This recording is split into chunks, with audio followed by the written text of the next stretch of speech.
Welcome to the Tarot Tapestry, a weaving of self-discovery, where three tarot mavens put their heads and hearts together to offer their wisdom and insights about the tarot.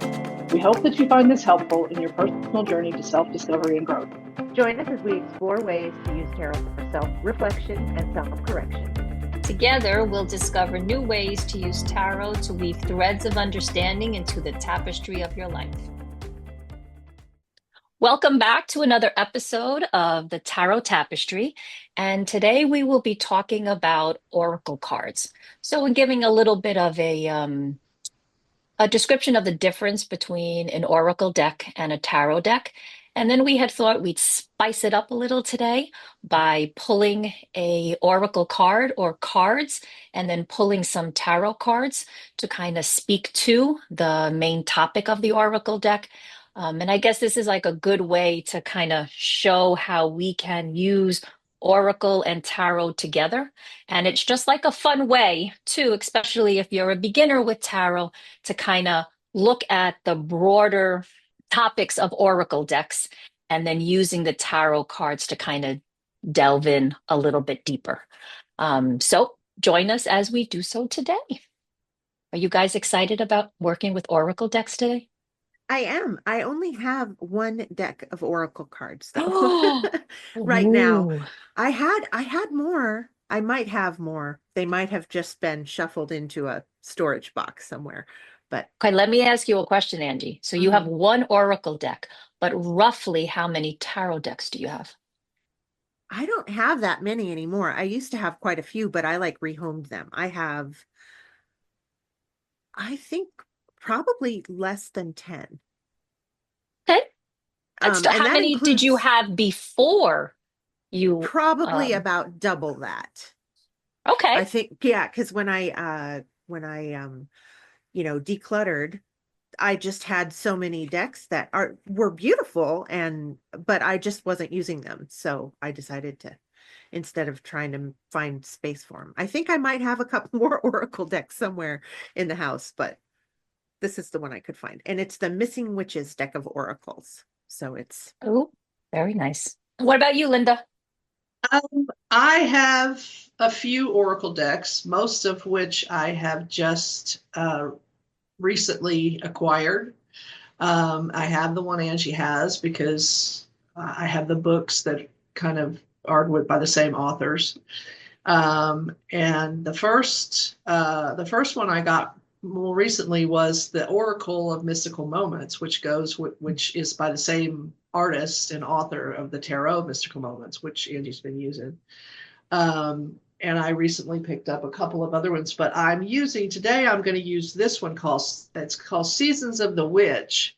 And there are decks for each Sabbath or each, yearly celebration. So this one is the Yule deck, and I just opened it. I got it at the shop where I work, and I just opened it today. And so I haven't even looked at the cards at all, but it's really interesting because there's the book, which is a good size guidebook. The biggest difference between an oracle deck and the tarot deck at the outset is that there's not as many cards. There's usually about 40 to 50 cards in an oracle deck, depending.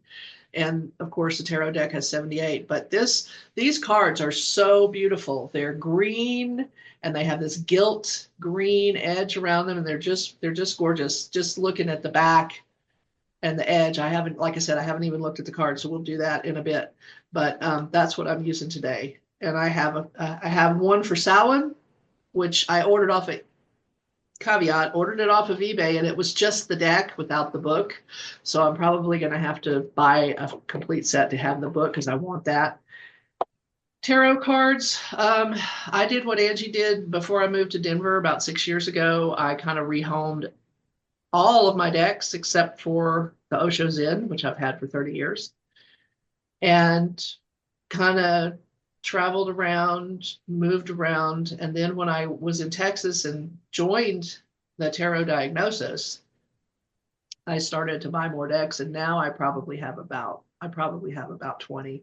Part of that is from my friend who passed away, who owned a metaphysical shop, and her family gave me all of her books and decks, which I rehomed a lot of those, but I did keep some of them. So part of that is from that. Part of those are ones that I have also actually bought. So yeah, I'm probably between 20 and 30 right now. Yeah, I'm pretty much like you. I have probably about 20 to 30 tarot decks. And I have quite a few oracle decks. As a matter of fact, I took them all out and I lined them up and I tried to categorize them. So I guess before we go into that, maybe we should just talk a little bit about the difference. I know, Linda, you just kind of started mentioning the difference between an oracle deck and a tarot deck. So, I kind of have a little bit of a chart here that kind of describes some of the differences Oh, between the two. perfect. So, yeah, so regarding like structure, so a tarot deck has 78 cards and it's a fixed system. So all tarot decks, no matter who the creator is, they stick to a certain system. So every card basically has the same name or a name that's very similar, and it has certain characteristics or certain keywords that describe what each card is. And an oracle deck is like very flexible, right?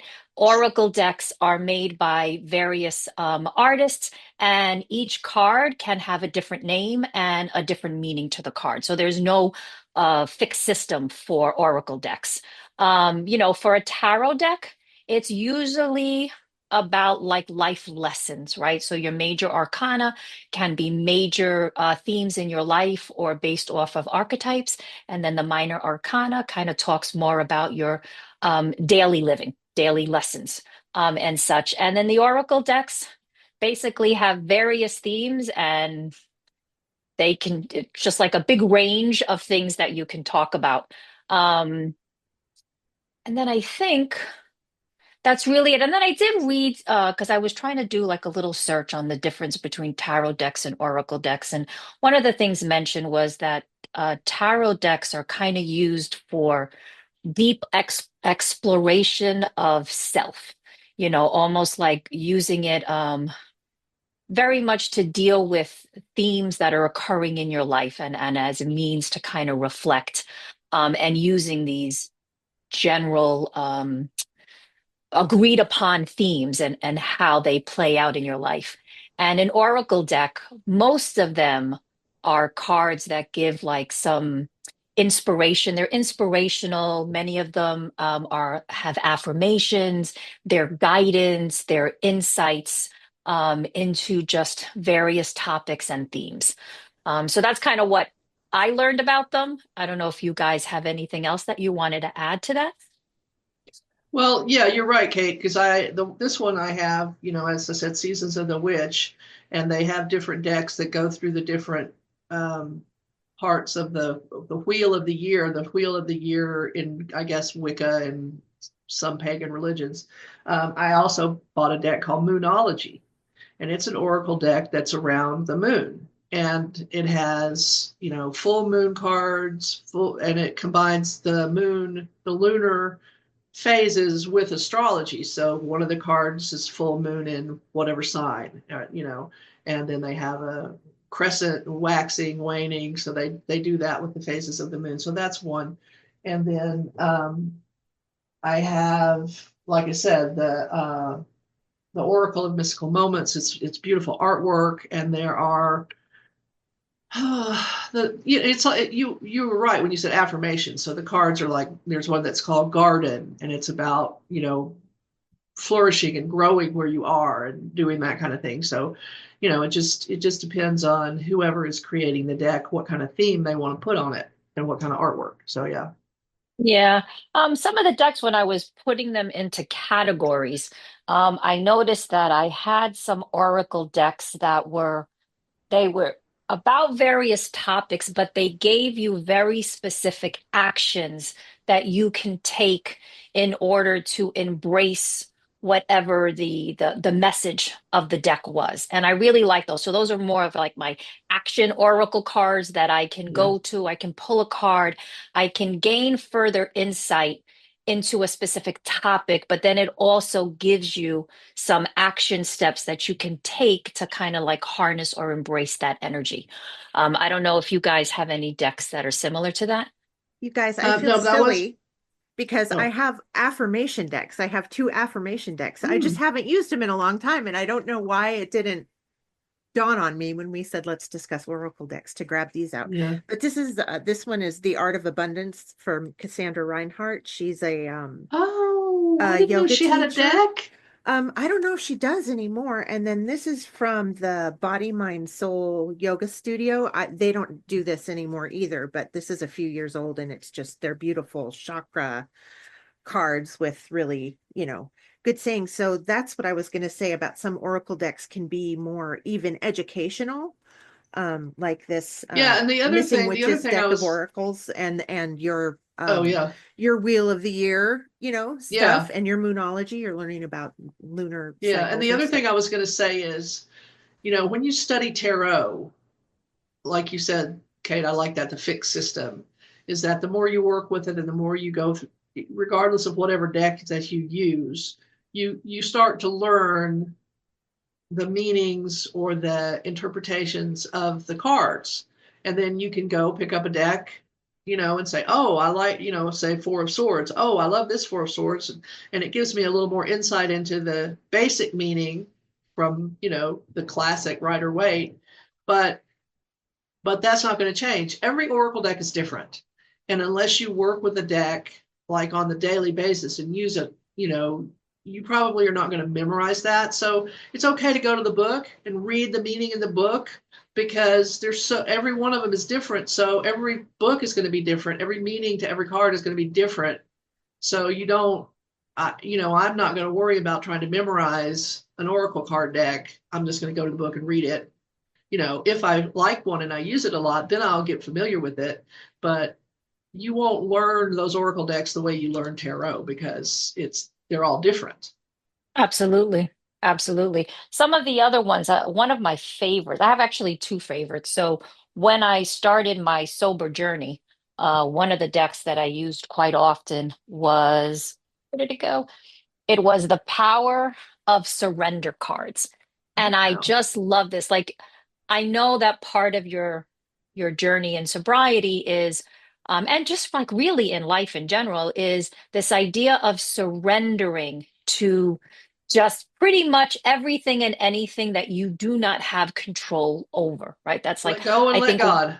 yeah, like that's one of the hardest things is to surrender to challenges, to resistance, to basically anything. And it's in that surrendering that you can allow yourself to kind of embrace guidance that comes along to you. And this deck was just beautiful. And I never really realized how many things you can surrender to in life and what that actually means. And it's a 52 card deck to transform your life by letting go. Can you imagine that? 52 things or topics to like let go. And that was a big, this was very pivotal for I can my imagine. recovery and understanding power to surrender. And it's just a beautiful deck. The cards are beautiful, the pictures are beautiful, the wording is beautiful, and it makes so much sense. So that just kind of shows you that there are so many different kinds of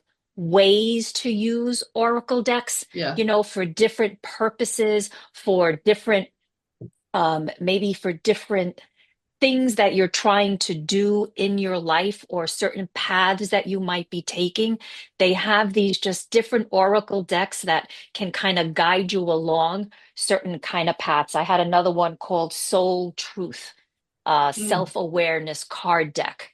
And it like gives you a question, it explores the question a little bit more, and then it gives you actionable steps or actionable things that you can do to kind of help you become more aware of what's yeah. going on. And it's like a beauty, and it's like so like in your face truth.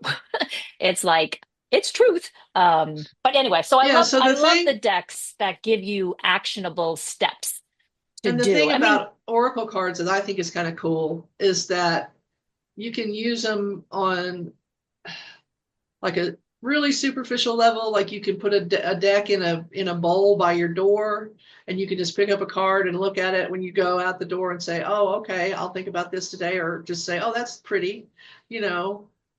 Or you can use them like you did, Kate, on your trip to sobriety. That really helps you figure out, how what kind of changes you want to make in your life and how to go about it.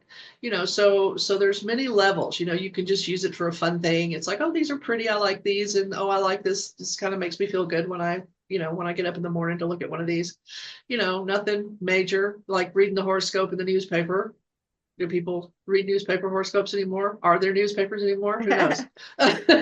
you know, but yeah, so there's many different ways and levels of using. I mean, the same thing for tarot as well, but I think someone who buys a tarot deck usually is kind of interested in getting in deep into it, more than maybe more so than Oracle. Oracle's like, oh, I like this. I'm gonna look at this card every day and have a good feeling.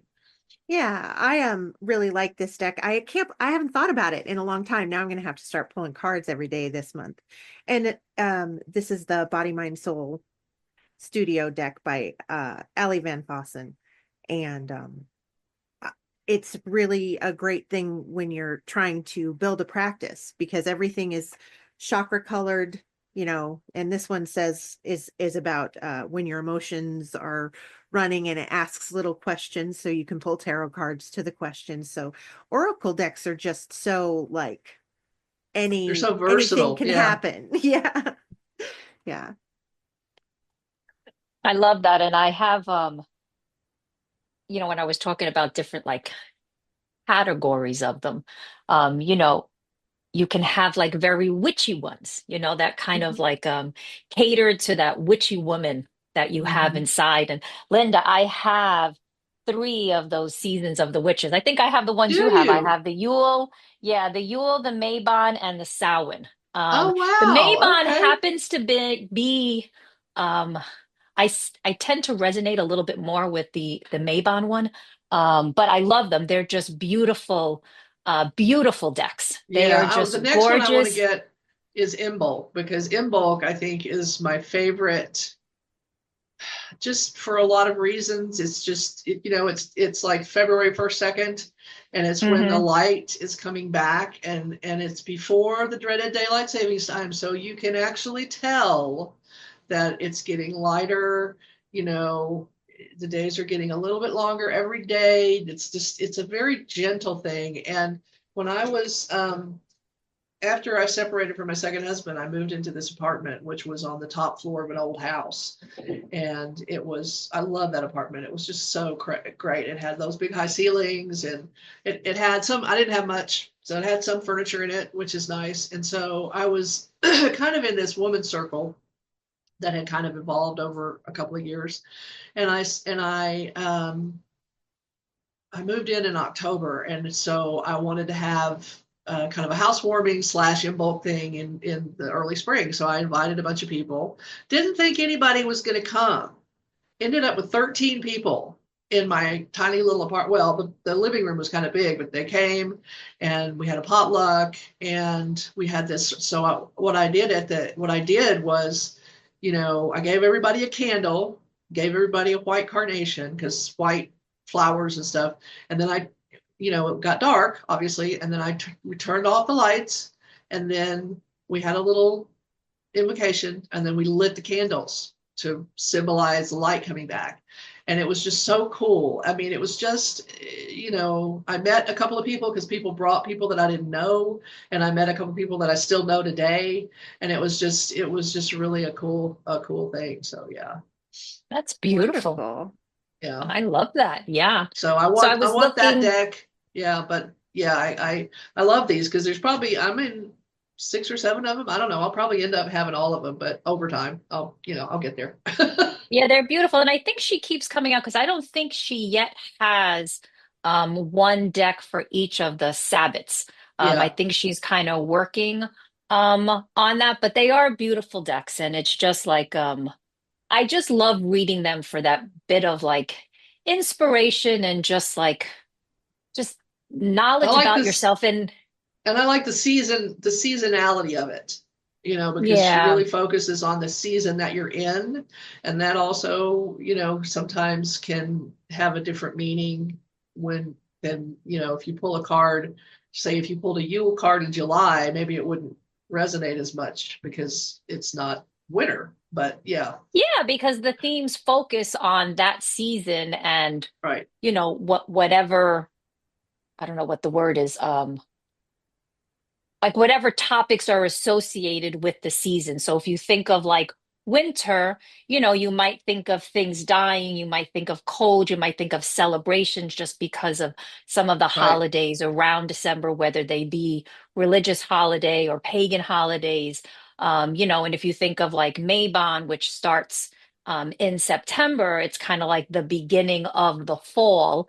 So you have those topics of, like going within and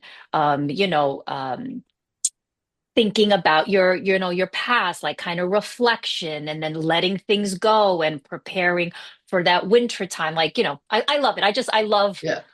Oracle decks. And I also do think that Oracle decks are a great tool to use for people who are just starting their journey with tarot and oracle decks, Hmm. because they're just so broad and it's just more of like learning and reflecting on the topics. And you don't necessarily, or at least I didn't necessarily feel like you were saying, Linda, earlier that I needed to know and learn the definitions of all Yeah. the cards and what every Right. card meant, because Right. that's not what oracle decks are made for. Right. The tarot, Exactly. yeah, the tarot is a little bit different, and you do have some things that you kind of have to learn about each of the cards. That's important in how you use the cards, but oracle decks are just more flexible. You can like really just use them for everything and anything. Yeah, Um, you can Well, did find them to that's anybody? support you in like any topic that you're working on in your Mhm. life. right. Oh, So with that said, shall we pull some oracle cards and then do tarot to support? sure. I think that's a I'm great idea, Linda. I'm shuffling my new deck, and that I love it, but the cards with the gilded edges are hard to shuffle, regardless of size, because they're You just know a what? little Since we stiffer. are going into the Yule season, it's coming up fairly soon. Do Tomorrow. we want to, do we want to maybe just have Linda pull a card from her deck and then we Yeah. all pull some tarot cards Yeah, let's Oh, do to that that. well, That yeah, sounds topic? we like a could do great that idea. if you don't. Yeah, that's fine. I thought we would do all the decks, but sure, that's awesome. All right, let me shuffle up good here, and then I'll read from the book, and which is okay to read from the book, and It's then we'll always go, okay, Linda. and then And we'll, just for our readers, if you have a listeners, moment, just grab your tarot deck and then listeners. maybe listeners. Oh, I said readers. I do this all the time. Our listeners, if you want to grab your tarot deck and pull cards alongside us, that would be great too. All right, come on now, don't be sticky. All right, you're sticky. You don't want to. That one card didn't want to come out, so it's not going to come out. All right, here we go. Well, okay, it is interesting too. Family. Oh, so interesting. Okay, so I'll describe the card. Put on my glasses here. It is an interesting. Okay, so it's a couple, an interracial couple, a white man and a black woman, standing in the snow in front of some evergreen trees. And the man has a beard, and he's holding their baby, a biracial child, holding that child. And it's card 12, and it says, "Thy love is present in the presence of thee, a comforting veil that warms the heart and hugs the soul." All right, so that's what it says on the card, and I'm going to go to card 12 in the book.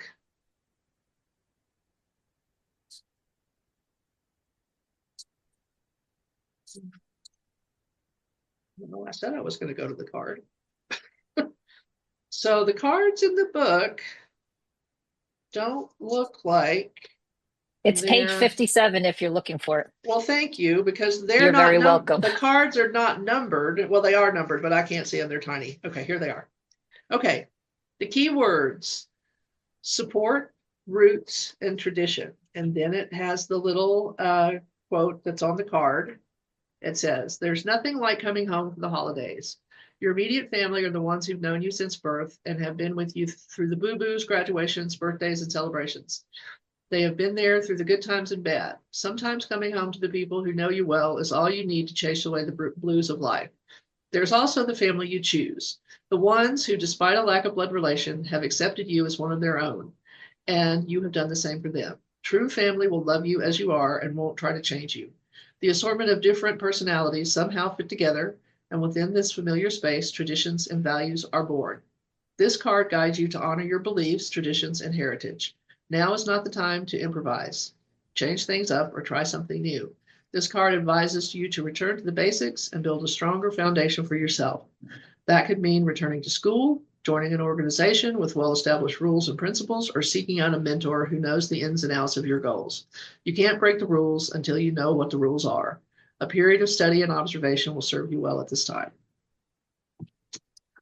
Well, I love that. Yep. When you think about the season that we're going into, like a winter season, and that idea of it just being very cold, and you don't want to really be outside, you kind of want to be indoors. And sometimes, depending on where you live, you're going to be indoors for quite a long time.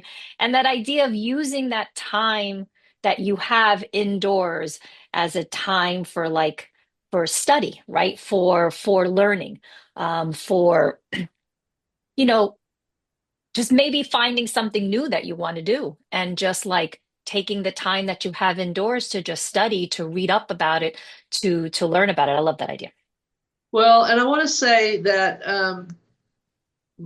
so this is the first card I've pulled from this deck, but I want to say that I really appreciate the fact that in the description of the card or in the meaning that they included chosen family, because I do know that for a lot of people, going home for the holidays is not fun. And it's done out of obligation, and it's done because we have to.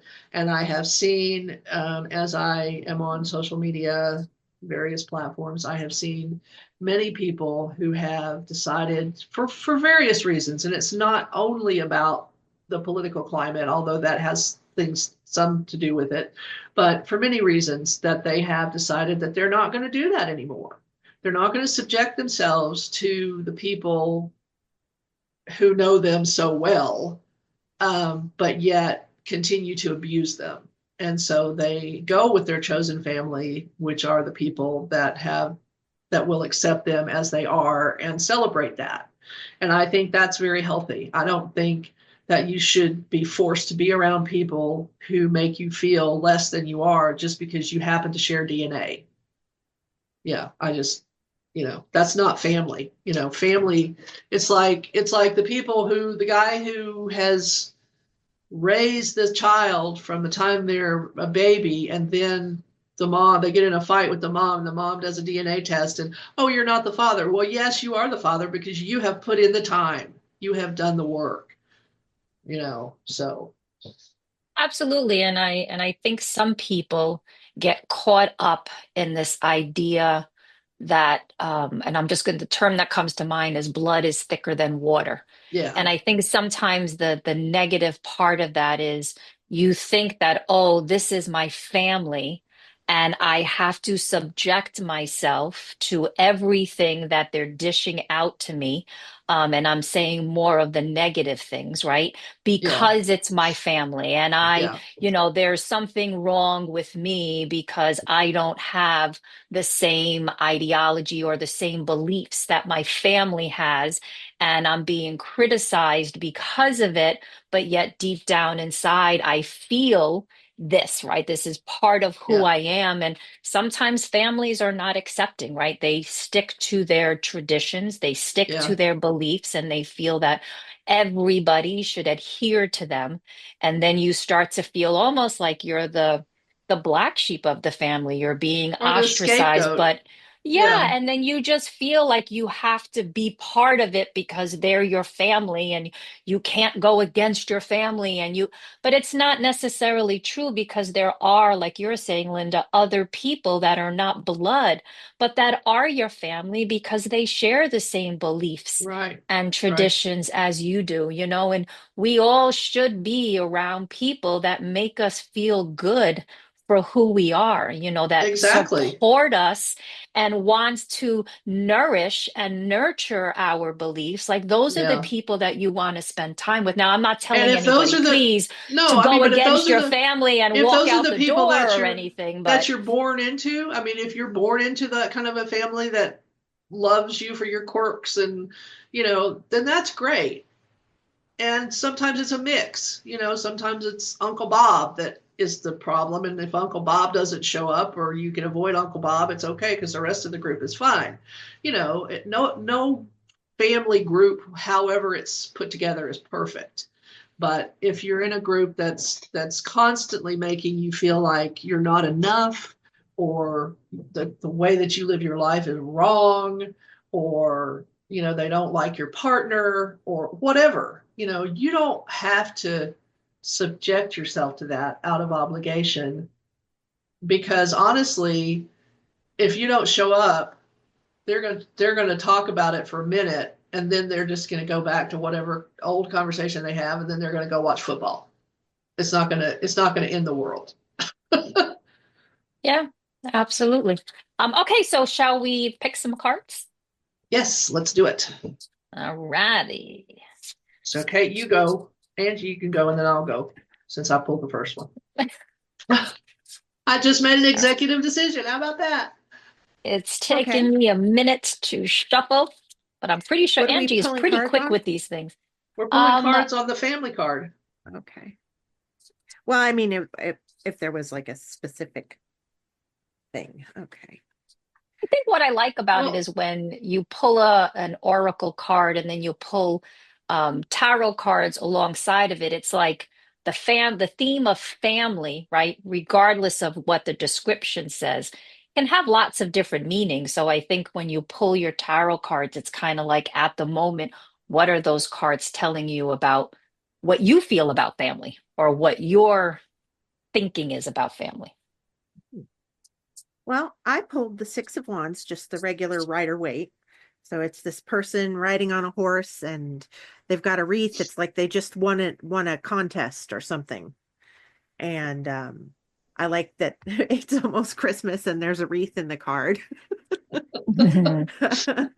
I feel like this is saying pretty much what you were talking about, is to go where you feel celebrated and accepted. Go where people are happy to fucking see you when you walk through the door. Not, right. oh gosh, there's the weirdo, or oh gosh, there's the whatever, and to yeah, that's not always people you're related to. And I Absolutely. think too, if you take it the opposite end, right? So, like what you're saying, Angie, is about you as the person walking into a family like that, but also you as a person to be more accepting of Mm-hmm. other people in your family, regardless of, how their opinions or thinking or beliefs may differ from your own, but to kind of work on having that respect for other people. Like we don't always have to agree, Yeah. but we can always disagree in a polite, in a respectful way. So also celebrating this idea of differences amongst family members and how sometimes differences can be good, right? We learn from one another. We Mm-hmm. also allow ourselves to be a little bit more open to various perspectives on things. And just because you're open to other perspectives doesn't necessarily mean you may agree with them, but you're at least allowing yourself to hear Oh, and maybe try she to froze. You understand froze why certain people. I froze? just for a minute. You're okay Oh, now. okay. Yeah, so just this idea too of just being accepting of other people's perspective or just being respectful of other people's perspectives, just on life in general. Right. Just because you're right, that doesn't mean everyone else is wrong. Yes, you know, absolutely. Yeah. so mhm. All right. Oh my God, I take forever to shuffle. I'm sorry. I'm shuffling, shuffling, shuffling. I have the Knight of Pentacles for family. So in this card, it's the Light Seers deck, and it's a man and he's carrying a big, huge pentacle on his back, almost looks like a knapsack. He's got his horse behind him that is adorned with some what looks like roses around the face and the neck. And then it looks as if this backpack on his back is dropping pentacles along the way as he's walking in this beautiful grass, very fertile green um, grass field. And he kind of like has his head turned to like the side of his shoulder where he might be seeing these pentacles being dropped in his peripheral vision. And what I love about this is you have planted your seeds, right? I kind of see the pentacles as like you're planting your seeds, and now you're taking action to help these seeds grow, right? So that's kind of my idea with the Knight of Pentacles. The knights are action, right? So you're taking action towards something, but in the Knight of Pentacle, it's not as a quick action as you might see in like the wands or the sword. There's a little bit more of a slower pace, a little bit more of maybe planned actions, or you're thinking things through. And I think when it comes time to family and traditions and beliefs, this idea that, like what we were talking about, you don't always have to be so accepting of others' beliefs and traditions as being this is the right way to do something, or this is how you're supposed to believe, but to like take action for yourself, to educate yourself, to inform yourself, to kind of make those decisions based off of what you have learned and what feels right to you, right? Like there's no rush to have the answers and know everything and be firm in your traditions, but as you get older in life, things change. Your perspectives, your beliefs, your ideologies, they change over time, and I feel they do so because your experiences kind of add to what you believe about things, what you think about things, how you rationalize things, right? And this idea of the Knight of Pentacles taking action, it's just keep on moving. You know, you don't have to rush, but keep on moving. Absorb these experiences that you have, reflect on these experiences, and how do they add to your beliefs? How do they add to your knowledge base? How do they either make you go in one direction or kind of make you pause for a moment and say, this way is not the way that I want to go, but I think I want to go this way. You know, so it's like it takes time to do these things. It takes time to do things effectively and efficiently. And that's all I got. I love Well, that. It's also yeah, with the Knight of Pentacles being kind of the slowest moving knight, I think it speaks to building your family and who you consider family as you grow Mm. and keep moving along in life. You always can make new friends that are like family, right. which Right. And takes Absolutely. time. it takes time to grow that. I mean, Angie and I clicked right away when she started training me because we did it over instant message more so. We talked on the phone at first a little bit, but we did a lot of it, through Messenger and texting, and we knew that we worked well together and we clicked, but it took, now we're what, 12, 13 years later, and we've invested and put into it. And she's been through some crisis with me, I've been through some crisis with her, but those kind of things don't, you don't have, you can click with somebody, but that doesn't necessarily mean it's an instant friendship. That That is takes true. time and work. So yeah. Well, I Anything I actually, think worth it takes time and work. yeah, oh yeah. Definitely. Well, I actually got two cards because as I was shuffling, one flipped out, and then I decided to pull the top one when I settled my deck. So the one that flipped out was the Magician, which I think is really interesting in this context because sometimes if you're going to go to these family gatherings, you have to almost like create a spell for yourself in order to get through it.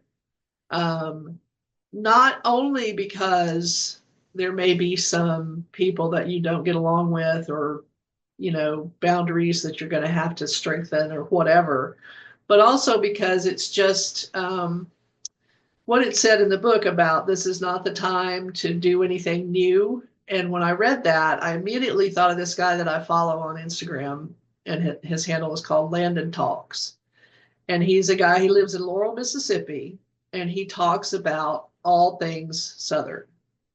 And I don't really consider myself a Southerner, but I was raised in the South, and my parents were definitely Southerners because they were both from North Carolina. And one of the things he talks about is those, like the Thanksgiving meal and the Christmas meal, and how it's like, if you have a new recipe for stuffing, or if you have a new recipe for potato salad, this is not the time to try that. You stick to grandma's stuffing recipe if you're the person who brings the stuffing. And if you're the person who brings the stuffing, you're at the top of the hierarchy in the South, because you got to have the right cornbread and you got to have the right this. And this is not the time to fuck with that. So that made me think about all that, tradition stuff, which you might not even think of it as tradition, but do something different and you're going to hear about it. So That is true. you have to kind of work your spell or work your magic in the magician to kind of do what you need to do to get through it. The other card, which I just pulled off the top, Seven of Swords, Ooh, which is that's a good one. interesting. It is really interesting because on the surface, it is kind of about deception and maybe being a little sneaky. And sometimes it feels like when we go into these family gatherings that we are hiding ourselves. We have to hide ourselves, and some people more than others. For instance, if Aunt Fanny doesn't like the fact that you're gay, maybe you have to not say anything about that or whatever. But it's also about strategy.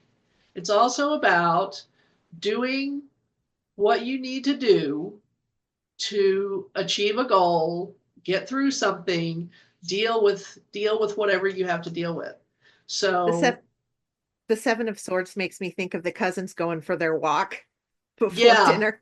yeah, Does exactly. anybody know what I'm talking about? Yeah, for Yeah. sure. Yeah, we're going to talk about that. We're cousins Yeah. are going to go for a walk. We're going to be outside. We're not going to be, nobody's going to hear us. Yeah. So yeah, that's perfect, Angie. That's perfect for this thing. And I'm not saying to anybody, if somebody has gone no contact with blood family or no contact with a particular relative, as I have done, um, no judgment. You do what you need to do to keep yourself safe and healthy, and that's okay. But if you are still choosing, and it's always a choice, to go to these family gatherings that may not be the most supportive things in the world, um, then it's okay to make your shield or whatever you need to do to keep Psychic yourself. wetsuit. Yeah, put on your psychic wetsuit. Exactly. You know, another book, and I think you listened to it, the one Uh-huh. about okay, so it was a family. It was a kind of a horror book, but it was a family that went to this. They were going to have a family vacation for 2 weeks in this Italian or Tuscan villa, and the main character is a woman who's like the youngest child, oldest child. I can't remember, but anyways, she's got a sister that's married, has kids. She's single, and had a fiance, but they just broke up before this trip. So she went early because she loves art, and she went to the Italy place. She went to Italy early so that she could go to a couple of museums and see some things before the family got there because she just knew how they were. Well, the whole time, when she finally gets, the whole time they talk about, well, remember when we went 15 years ago and we went to this place and you snuck off and slept with that guy and blah, blah, blah. It's just like in high school. It's like when you go back to high school, they see you as still the person that you were in high school, and you're not that person anymore. And they tell those stories, and you're not that person anymore. And I think that's the thing that kind of is off-putting to a lot of people, is like, yeah, that's how I was then, but I'm not that anymore. So can we move forward? Can we still keep the food traditions and just move forward emotionally to the people that we are now? And that that's what doesn't happen. And I think, I think that can be very frustrating to people, especially people who have grown and changed and worked on themselves a lot, and they're not the people that they were when they were children. Nobody Yeah. is. Yeah. Yeah, absolutely. I was also thinking, I associate the Seven of Swords a lot with the imposter syndrome. And that's just like my own personal thing every time the Seven of Swords came up. But I guess that, if you think about families, it's like when you like what you believe and what you do and what you value differs from your family.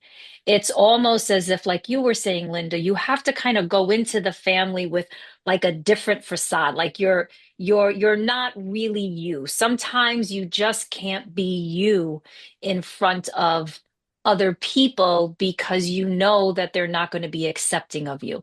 So it's Right. almost like you're walking into this with that imposter syndrome. This is like, I am who I am, but I'm going to go in and I'm going to pretend I'm somebody else because, because they're That's not going to going to get be me through it. accepting Yeah. It can of the also be real that me. Yeah.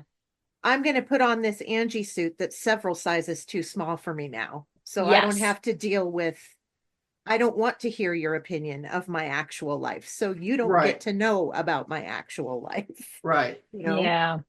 I think going forward with the kind of shifts that are happening in our society right now because of all the stuff, and I don't want to digress on into that tangent, but I think that people, and because there's a lot of, um, I'll say it, the people of my generation and the people of my parents' generation who didn't talk, we're not going to talk about those things. It's, like my mom would refuse to acknowledge that my brother was different, and I'm not going to say not normal, but I don't know, but I'm going to say, based on my experience and other things I have seen and read, that he is on the spectrum. You know, that phrase on the spectrum did not exist when he and I were growing up. He was hyper, he was different, he was whatever. But she could not acknowledge any of that difference, and to the detriment of both of them, to the detriment of the fact that when she died, he tried to commit suicide, you know, and it, I think that that is slowly evolving into where we talk about neurodiversity, and we talk about our disabilities, and we talk about our PTSD, and we talk about our triggers, and we talk about, all of that stuff that allows us to be in spaces more comfortably and allows us to stand up and say, this did happen when I was a kid. I have been affected by it. You're not going to keep doing it. It's not acceptable. And so I think that's very healthy. And I think it's a slow process, but I think the snowball is getting a little bigger and people are feeling more comfortable. And in some cases it's gonna split families, and that's sad. But if you won't acknowledge that someone that you are supposed to care about is in pain when they're around you, that's your problem, not their problem. Yeah, and I love this idea of our stories, right? Telling our Yeah. stories because our stories help others, and the more, and one of the reasons that I love this podcast is that we're very open with stories about our lives. Like I am very open to talking about my journey with sobriety because it's an important thing. And there are many people out there that will almost feel ashamed, with it. And it's okay. Like we need to tell our stories. We need to get this information out there, and it needs to be a continuous thing. And the more that we talk about it, the more it reaches other people and the more that it helps those that might feel like they can't say anything, they can't be who they Right. are because they're Right. worried about the repercussions of it. So telling our stories and getting it out there is so important. And in this day and age with YouTube and podcast, and there is like a plethora of information and stories out there that are so worth exploring, you know. And in that card that you picked, Linda, family, they talked about using this time, right, to like learn and study. You know, take some time and explore YouTube and explore podcasts and listen to these stories and just slowly be able to even like open your mind to these other possibilities and these other perspectives, and how that just it helps you grow as a person. It helps you to Definitely. step out of your comfort zones, right? It helps you to deal with challenges because some of us don't have people around us that can help us do that. So we're almost forced to find that information out for ourselves. It's there. It's there. You know, you Yeah. just have to be willing to put in the work to find it. Yeah. And you have to be kind of self-aware enough to even know that it might be something that you need, because there's still a lot of people in the world that think that whatever it is they believe that have been fed, they haven't gone out and gotten the information on their own. They got it at their family's knees as toddlers, and they haven't really changed since then. If they're not willing to acknowledge that maybe there are other ways of thinking, it's just going to go over their head. They Yeah, can't hear. They can't hear absolutely. it. Yeah. Well, it's being Absolutely. able to truthfully explore what's happened to your life in your life allows you to be more present, and you can't heal anything that you won't acknowledge. And sometimes you have family or chosen family around you who can help you do that, and sometimes you don't. And I think when you find someone who's able to talk about these things in a more open way, that it can give you some comfort to know that, okay, maybe in this situation right now you're alone, but you're not alone. Yeah. I had a friend from college. She's since passed away. Um, and I came out much late, very late. I came out when I was 42. And but I tell people, that I was an intellectual lesbian from the time I was in college, because I read about feminist theory, and I read, studied this. Kind of figured that's the way I was, but didn't really do anything about it.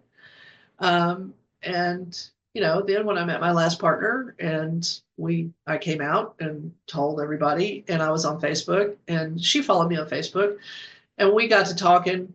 And she had come out when she was 19, when we were in college together. I had no idea. Didn't care, but still just had no idea. And at that time, she was living in California. And when I went to do my swim in San Francisco, um, we got together. We stayed at her house for a couple nights and went to the farmer's market and cooked and everything.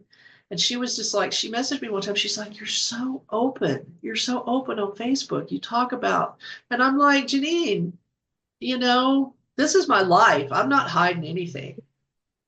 Yeah. And she finally, she had never come back to a reunion, because she was like, "Well, they don't want, I'm gay and nobody wants to be around." I'm like, "Janine, nobody cares. Trust me, nobody cares. We Mhm. want to see you. They want to see you." So finally, before she passed away, she had been diagnosed with cancer, lung cancer, never smoked a day in her life. Mm.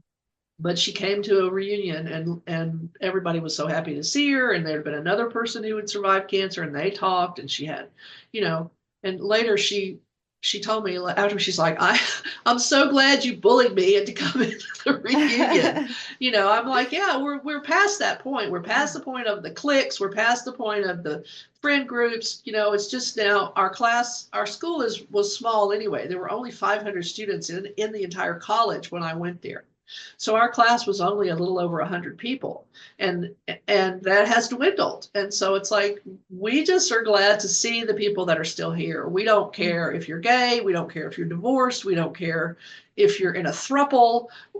we don't care. Just come and have a good time. And she finally got that. And Yeah, I haven't attended any of my high school reunions because I didn't want to. Yeah, I You mean, know, high school, I I moved the followed. day after I graduated Yeah, from high school. I was yeah, done. Thank you very yeah, much. That's enough.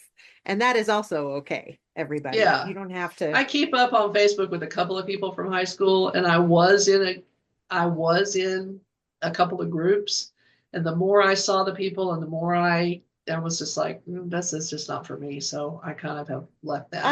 I kept in touch with some people for a little while, and then it was just very apparent that, like, Yeah, yeah, they wanted me to stay in the same Angie suit. right.